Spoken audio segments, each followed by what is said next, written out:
right, we're ready for Mark chapter 10 as we make our way through our survey. This is the outline that we're following from L.A. Stouffer, and we are in the third section as he is making his way from Galilee to Judea. And that we'll bring that section to a close, and next time we'll begin the events at Jerusalem in chapter 11. And so this is an expansion of that section, and we are dealing with the last two of those. There was the final events and teaching in Galilee, and then Jesus comes to the borders of Judea, and then he begins his ministry, begins his journey toward Jerusalem, has his face set toward Jerusalem. We'll say more about that here at verse 1 here in just a second. Let's review where we've been quickly. Chapter 1 was the beginning of the Galilean ministry, and so today we have the end of the Galilean ministry, if you want to flag that somehow, and the beginning of another ministry, which we label as the Perean ministry. We'll say more about that at verse 1 in a moment. Chapter 2. Conflict with the Pharisees. And that conflict spilled over into chapter 3. So chapter 3 dealt with about the Sabbath healing. Chapter 4, parables. Chapter 3 dealt with the three miracles. In chapter 5, I said chapter 3, I did, but chapter 5 is where I meant to go. That was my fault. Chapter 6, there was John beheaded, miracles, very good. Chapter 7, more controversy. And more miracles, very good. And then chapter 8, Peter's confession and discipleship, at least as we have outlined, or Stouffer outlined, that his outline points toward that conclusion in chapter 8. Now, chapter 9 last time was, that's chapter 17 and 18 of Matthew for your parallel. All right, here's chapter 10. I call this chapter Divorce and Remarriage. Is that the only thing there? No. I try to give chapter titles that will remind me of a key point in the chapter. There's, for example, other things like the rich young ruler or the blind man healed, etc. But the teaching on divorce and remarriage, this reminds me, this is a parallel account to what chapter in Matthew? Matthew 19. Luke 16 is parallel in principle, but it's not parallel in the event. And the same thing is true with Matthew 5, not parallel in the event, but it is parallel in principle. So the parallel account is found in Matthew, and we'll talk more about that here in just a second. All right, now we're going to come back to the outline here in just a second. Let's go to verse 1, because verse 1 gives us a little transition point. And verse 1 said that he arose and came to the region of Judea by the other side of Jordan. And so you might flag that and make a marginal note that the other side of the Jordan is Perea. So Jesus has been in Galilee. If you can see my little dot, I think that's red. Anyway, he comes from Galilee. And so they generally didn't go through Samaria. Why? John 4. The Jews have no dealings with the Samaritans. They were a mixed breed.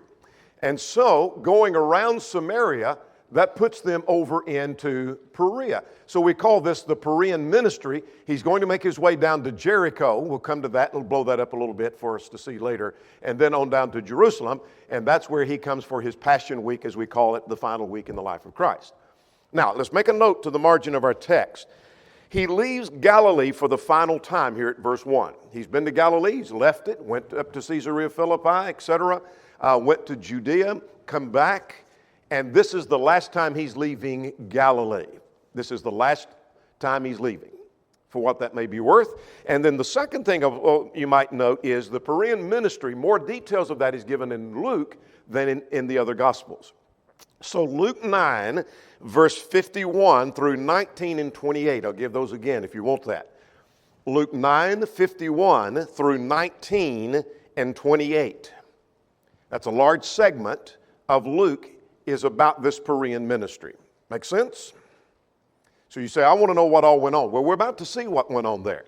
This teaching about divorce and remarriage was in the Perean ministry. We're going to see more when we get to Luke. So he's leaving Galilee for the last time. All right, now we try to flag parallel accounts.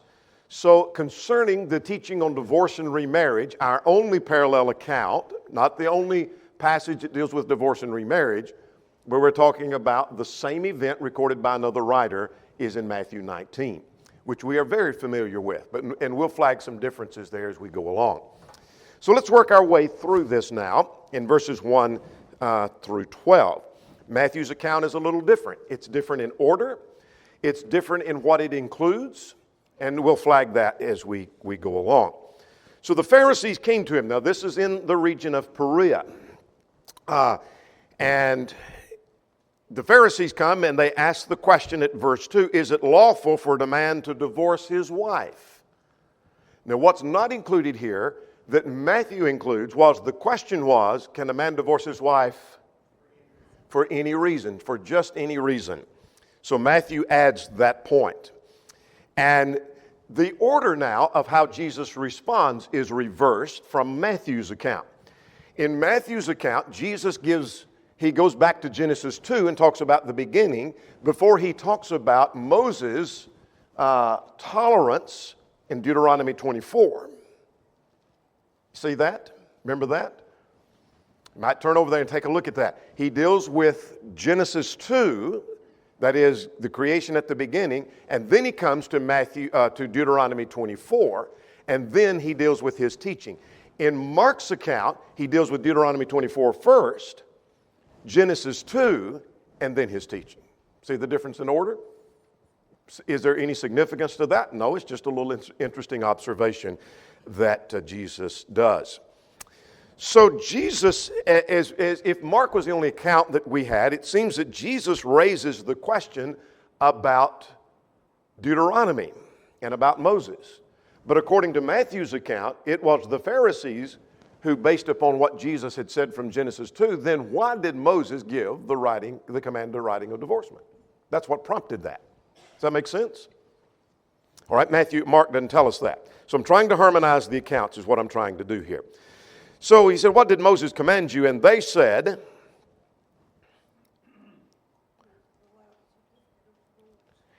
Moses permitted to write a certificate of divorce and to dismiss her. Now that's their concept. In other words, Moses gave permission. Did he tolerate? Jesus used the word suffer, which means to allow.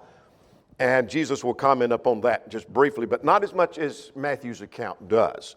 But their concept was, Moses commanded us, according to Matthew's account, Moses commanded us to give a writing of divorce. And that's not what Moses did. That's not what Deuteronomy 24 said. We went through Deuteronomy 24 recently as we came through Matthew. We're not going to go back through all the details of that. So let's go on to verse 5. What's Jesus' comment about Deuteronomy 24?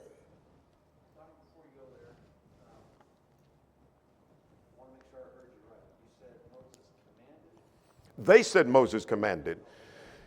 And yet, what Deuteronomy, let me just summarize what Deuteronomy 24 said. Deuteronomy 24 was contingency law. That's clearer in your New American Standard Version and some others that I don't have before me than it is perhaps in the King James.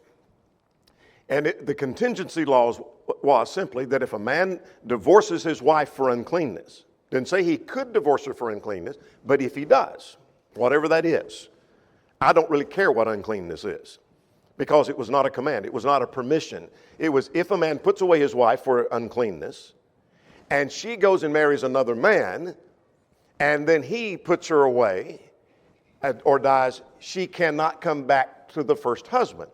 That's all it said. If this happens, here's what you can't do.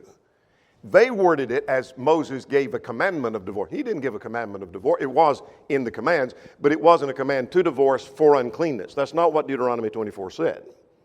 All right, with that in mind, Jesus, though, says at verse 5, because of the hardness of your hearts, he wrote this precept.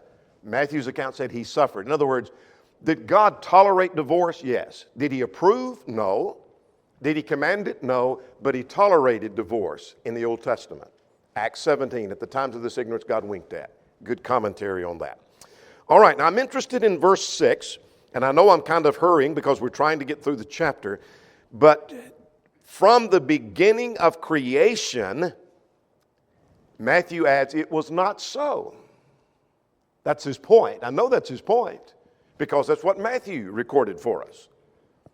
In other words, this toleration of divorce, the permission of divorce, was not in harmony with the law from the beginning. From the beginning of creation, it was not so. What happened at the beginning of creation? Well, he made them male and female. But let's pause and let's go to a question. And question number 3, what does verse 6 tell us about refuting theistic evolution? Theistic evolution says God created everything, created man and woman, but it all happened by the process of evolution over millions and millions and billions of years. What does verse 6 tell you? Made male and female at the beginning. Now, if theistic evolution be true, or the time gap theory be true, then man was created closer to our time than at the beginning. But Jesus said it was at the beginning. But Jesus says it was at the beginning of creation. At the beginning, not just at the beginning, but at the beginning of creation, he made them male and female. Does that make sense? All right, question number 4. What does verse 6 tell us about refuting the idea of the 6 days of creation was millions of years in length, and now we're living in the 7th day? That's part of the gap theory. And the simple answer to that is man was created at the beginning, but if that principle be true, he's closer to our time. If we're living in the 7th day and all of the others were millions of years, and we're in that last millions and millions of years, man was created closer to our time than at the beginning. And Jesus said it was at the beginning. All right, enough about evolution. What did he say in verses 6, 7, 8, and 9 in answer to the question, can a man divorce his wife? And the implication was just for any reason. His answer is no. 4 reasons. Let's get them. We listed these in Matthew 19. They're listed here. The first one is God made them male and female, one man for one woman for life. If that's true, you can't divorce your mate just for any reason. Second reason, a man should be joined or cleave, the King James says. It's a word from which we get our word glue. Be joined to his wife or cleave to his wife. The third reason is they become one flesh. They're united as one. That describes far more than an intimate relationship, I'm convinced. And then verse 9, God has joined them together. So there are 4 reasons why the answer is no. Jesus doesn't just say, no, you can't divorce this for any reason. But here are 4 reasons from which you are to deduce no is the answer. All right. Having said that, verse 10 says, and in the house the disciples ask again about the same matter. Now, Mark doesn't record what Matthew tells us. Matthew tells us they said, if such be with a man and his wife. And at that point, they had already heard the discussion of verse 12, 11, and 12. So Matthew's got that. Mark's got that in a different order. After they had already heard 11 and 12, they asked, if such be with a man and his wife, it would be better not to marry. And Jesus said, not everyone can receive that saying. That's Matthew's account, but some can. Now, I'm just trying to flag the differences here. Now, at verse 11 and 12, this has to do with who can divorce and who can remarry.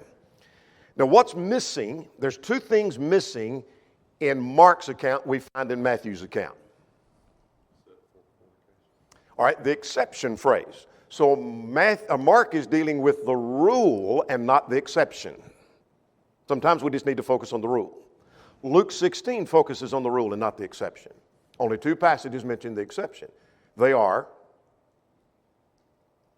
Matthew 19, verse 9, and Matthew 5, 32. Very good. All right. That's the only 2. This is dealing with the rule. So that the exception, there's something else missing. And then something added. We'll get to the added part, but there's something else missing that we find over in Matthew, and we find it also in Luke. Mark talks about a man putting away his wife, but Matthew adds one who is put away. Remember that? At the end of verse 9, the end of Luke 16:18. That second independent clause is found in those two texts, but missing here. I don't mean it's missing like somebody took it out. Jesus didn't add that. That's not his focal point. Does that make sense? Now, what did Mark add that is not found in any other text? Verse 12. First, what did he add? And the second question is going to be, why did he add it? Added it, made an application to the woman. Why does Mark mention that, but Matthew doesn't? Yeah, but he's writing to a Gentile audience, and therefore it was tolerated and accepted among the Gentiles. So you might flag verse 12, this is because of a Gentile audience. All right. So the question was, can you divorce just for any reason? And Jesus then gives his answer to that. All right, let's move on from that. That's pretty, yes. I was just thinking about what you said about the exception there. Moses says if you kill someone accidentally, this is the process. Just because he said this is what you do when you kill someone didn't mean he was giving you permission to kill someone. And that's the same, I feel like that's the same application there. He's not telling you to divorce your wife, this is how you do it. He said if you do it, this is what you do. And the other thing is, I've always looked at the hardness of heart, and I've heard people teach this before, that is about, your meanness. But when I went back and looked at that word, it actually means destitution of spiritual perception. So he's not saying he did it because you're such hard-hearted, feeling emotions, but because you're destitute in your understanding, you're ignorant. Yeah. That's why he did it. Good point. All right, let's talk about Jesus, the little children coming to Jesus beginning at verse 13 through 16 and look at the parallel accounts, or at least flag them. Matthew talks about this and Luke talks about this. John doesn't talk about anything that we're talking about today. But we have it in Luke and we have it in Matthew. Now, we'll try to flag what is dealt with there as we go along. One writer, I think it perhaps may have been Linsky in Matthew's account of this, that made the observation that if marriage is important, then children are also important. It may have been Linsky or Hendrickson or someone, I forgot who made the point that in the previous section, women were elevated and honored and not just something to be disposed of at will. And now children are elevated. I'm not sure that was the point. I think there's another point to be made that we're going to flag. But they brought children to him that he might touch them. Now, quite often, people were being brought to Jesus that he might touch them to heal them. That's not the point. Verse 16 says they're wanting him to touch them that he might bless them. That's the idea. I think that this story is partly told to highlight what we've been highlighting since chapter 8, and that is the dullness of the disciples. They're not getting it. They don't understand it. So when little children are brought to him, the disciples rebuke them, and those that brought them, and Jesus was greatly displeased with that. He not just displeased, he was greatly displeased. That argues and points to that dullness that we've been painting since chapter 8 and 9, and now in chapter 10. What this does is give Jesus an opportunity to teach about the nature of the kingdom that we're going to see dealt with all through the chapter. Hopefully get to that and flag several things in the chapter about their misunderstanding. So it's an opportunity to teach about the nature of the kingdom. So Jesus said, let the little children come to me, don't forbid them, for of such is the kingdom of heaven. And so there's been a lot made of that some have argued, even some of our brethren who've argued that you could take money out of the treasury and help non-Christians who are children because they're saints. And they argue from this text. I think you'll find that in the Hires-Bingham debate. Be that as it may, I don't agree with that. Earl Bingham was a good man. I don't agree with his conclusion on that. And some have argued that the infants are in the kingdom. Little children are in the kingdom. That's not the point. Look at verse 15. Luke adds this, Mark adds this, Matthew does not add this. So here's your explanation of that. Verse 15. that whoever does not receive the kingdom of God as a little child will by no means enter it. Here's his explanation of what it means that of such is the kingdom of heaven. The kingdom of, what he's talking about, here is the nature of the citizens of the kingdom. Here's the kind of people that make up the kingdom. It's like those who are humble and teachable and moldable and submissible like little children are. It's these kind of people, not infants, but people who are like unto children. See the point? And so Matthew adds that, and then he took them in his arms and he blessed them. And so it's not just a matter of Jesus pays some attention to kids, and so this is an interesting little cute story, but Jesus uses this as an opportunity to teach about the nature of the kingdom, which they did not understand. There again is your dullness and a lesson on the nature of the kingdom. Make sense? All right. Now, let's go to the rich young ruler, and we'll make 2 points about him. But if you want to know parallel accounts, we find it in Matthew 19, which we have studied. We'll get that again in Luke 18 through 30. There's some information in those accounts that we don't have here, and we'll flag that as we go along. So let's talk about the rich young ruler and what we know about him. Mark indicates that he comes running to Jesus. Every time I look at this story, I try to picture myself as standing off to the side, and I'm traveling with Jesus, and I've never seen this before, and I'm kind of impressed when I see a man running to Jesus. Aren't you? He didn't just kind of, somebody's dragging him, he's running to Jesus. What does he say when he comes? Good teacher, what shall I do to inherit eternal life? He has an interest in spiritual things. He's more than interested in spiritual things, he's interested in going to heaven. I'm really impressed now. We'll come back to our impression of him, but look at verse 18. Why do you call me good? None is good but one, that is God. He's not rebuking him for calling him good. What's Jesus actually saying? I'm deity. Do you understand who you're asking? When I give you the answer to the question, do you understand this is coming as a divine answer? Will you accept it as a divine answer? You've called me good, and there's none to be called good but God. He didn't say, I'm not good. But do you understand by calling me good that is an affirmation of deity? I am good. I am God. I am deity. He made his claim. Now here's what deity said. He said, do you know the commandments? And he enumerates a number of those, like do not murder, do not commit adultery, do not bear false witness, honor your father and mother. And what was his answer? All right, now that tells me something about his childhood. If he kept it from his youth, what does that say about his parents? They must have taught him. They must have started young, must have instilled the principles, must have read to him from the law and told him we need to follow the law. So he had a good upbringing. He's interested in spiritual things. He's eager to get an answer. I'm impressed so far, aren't you? Now, we don't know anything else about him. Just pretend that we're standing off to the side seeing that. I'm greatly impressed. He said, I've kept, not only has he been taught since his youth, but he had obeyed these laws. If he's telling the truth, and he must be.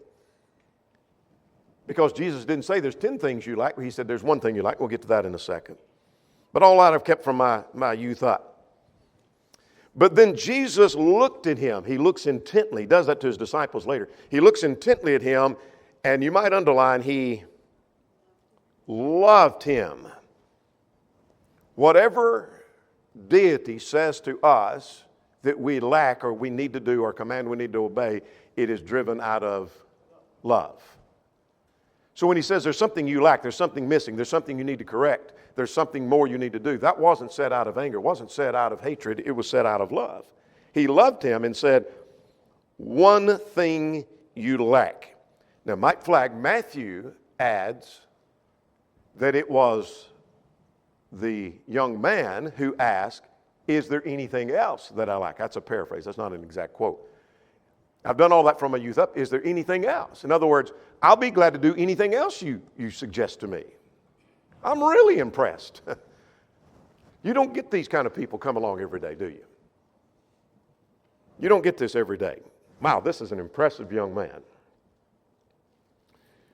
And Jesus said to him, there's one thing that you lack, and what does he say to him? Yeah. He needed to get rid of his wealth more than the poor needed the wealth. Would you agree with that? Now let's get ahead of ourselves to verse 24. This is a man who trusts in riches. It's not that he's rich. That's not the problem. And the answer, though, at verse 22, his response was, he went away sad and he was grieved because he had great possessions. In other words, he was willing to do the convenient.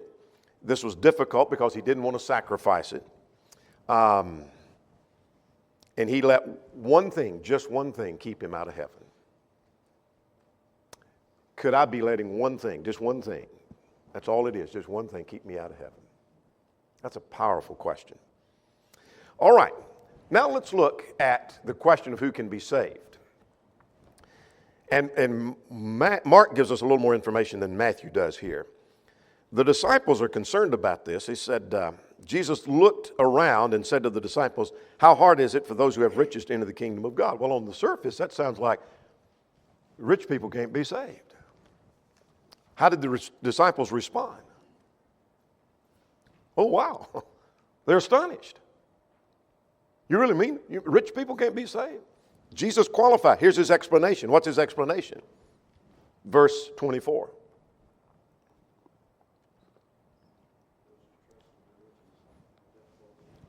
Yeah, might underline trust in riches.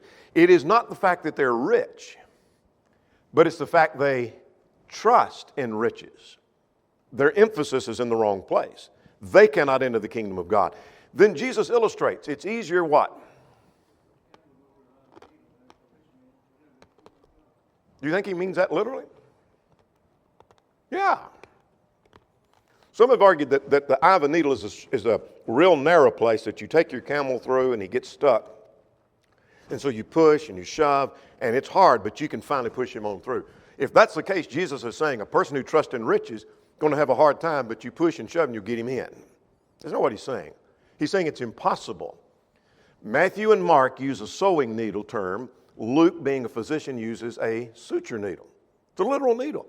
You say, well, it's impossible to take a camel and push him through the eye of that needle. That's the point. You got it now. It is impossible. As long as you trust in riches, you can get that camel through the eye of the needle a whole lot easier than you can that rich man into heaven. It's not going to work. Now, look at verse 26. They were astonished beyond measure, saying to themselves, who then can be saved? But notice the wording, entering the kingdom, verse 26. I take verse 26. Let me just conjecture a little bit, and you can accept it or reject it, that I think verse 26 is perhaps reflecting their thinking of an earthly kingdom again. That the rich cannot enter the kingdom. They're thinking this earthly kingdom that Jesus is going to establish, and you're saying that people who trust in riches can't get into the kingdom that you're going to be the head of and reign here. Is that what you're saying? So they're astonished. This is amazing. And Jesus looked at them. That's intently, same word I think used back earlier. And he said, with men it is impossible, but with God all things are possible. I think his point is the issue rests upon dependence upon God. Does that make sense? And willingness to submit to him.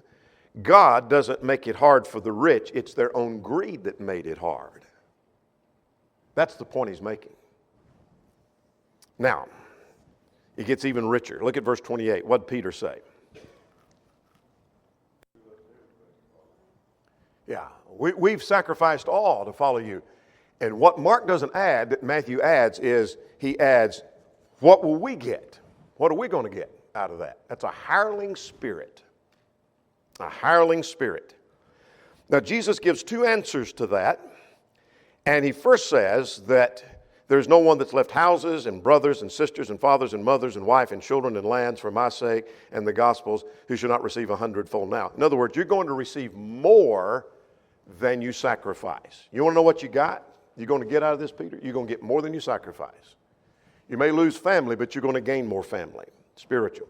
You may lose riches, but you'll gain more riches, spiritually. And at the end of verse 30, you're going to receive eternal life. Now let's make a marginal note here that may be helpful to us. Matthew inserts the parable of the workers of the vineyard at this point. Mark does not. Mark is that fast-paced writer. He doesn't have time for that. It's not that that's unimportant, but that's an important parable. Because that parable is the explanation of verse 31. The first shall be last and the last shall be first. In other words, all will be equal.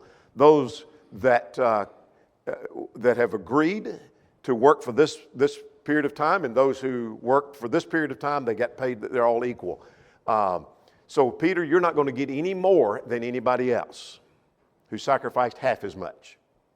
That's the point. The first shall be last and last shall be first. Matthew 21 is your explanation of that. All right. Now, any questions on that? I was reading that through, and I could just see them nodding, like, oh, you're going to get houses and brothers and sisters and persecutions. And then I had to be like, Yeah. Wait, what? Yeah, you're going to get even. And he's about to say more about that. You're going to get more than what you're asking for. Good point. All right, let's get to the next section here. Jesus then tells about his death and his resurrection beginning at verse 32. Now, that's found in Matthew. That's also found in Luke. And we'll try to flag where our differences are there here in just a second. Let's get to that section and see what the point is being made. As they're going on the road, going up to Jerusalem, that has to do with altitude, not direction, but altitude. They're going up toward Jerusalem, climbing the mountain. So he's got his face set toward Jerusalem. They were amazed, and as they followed, they were afraid. What's this all about? Well, he's already told them what's going to happen at Jerusalem. They didn't fully understand it, but they got a little inkling. So I take it that they're amazed. Their master is going where he's going to face. He says he's going to face death and persecution, and they're going to mistreat him, and they're going to crucify him, and he's still going anyway. That's amazing. And then the closer they got, the more afraid they got, because they may be a little involved. In other words, if Jesus is going to be killed, what are they going to do to us? And so they're fearful of what they're going to face the closer they get to Jerusalem. And so he took the 12 aside, and here's an important word, again. This isn't the first time he told them. Remember the dullness we've been painting? Mark 9, Mark 10, Mark 8, Mark 9, now Mark 10. 3 chapters painting this picture. Took him aside and told him again what's going to happen to him.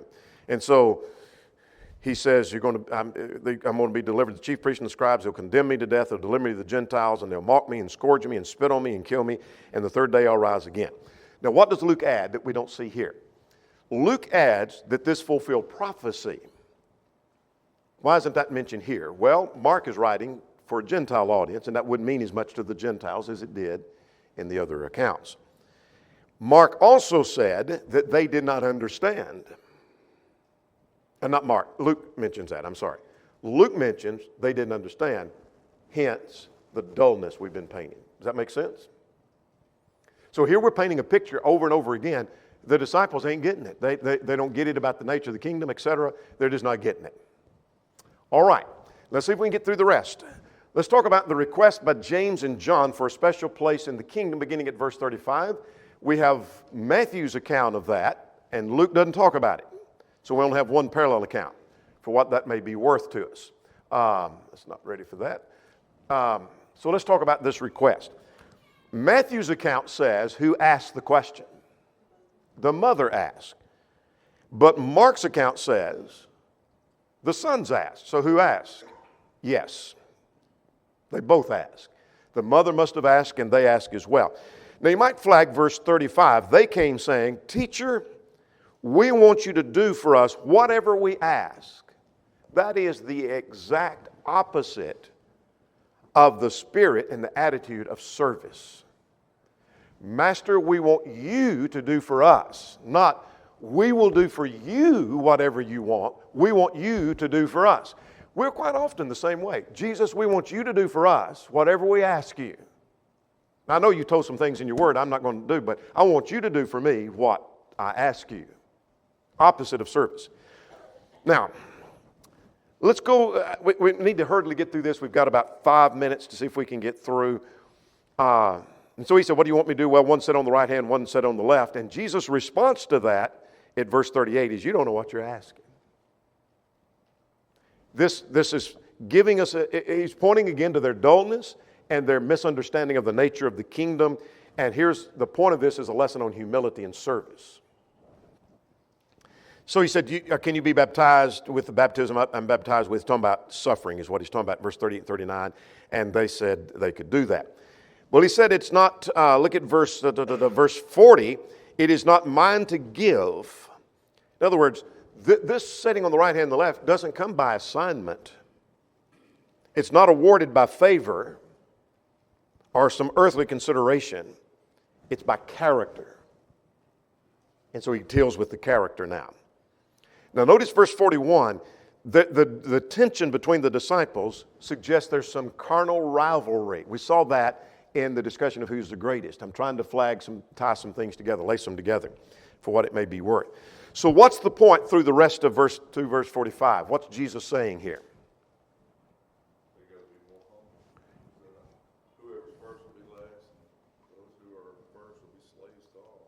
Yeah, the Gentiles, the pagans, are those that are interested in exercising authority, but it's not so among you.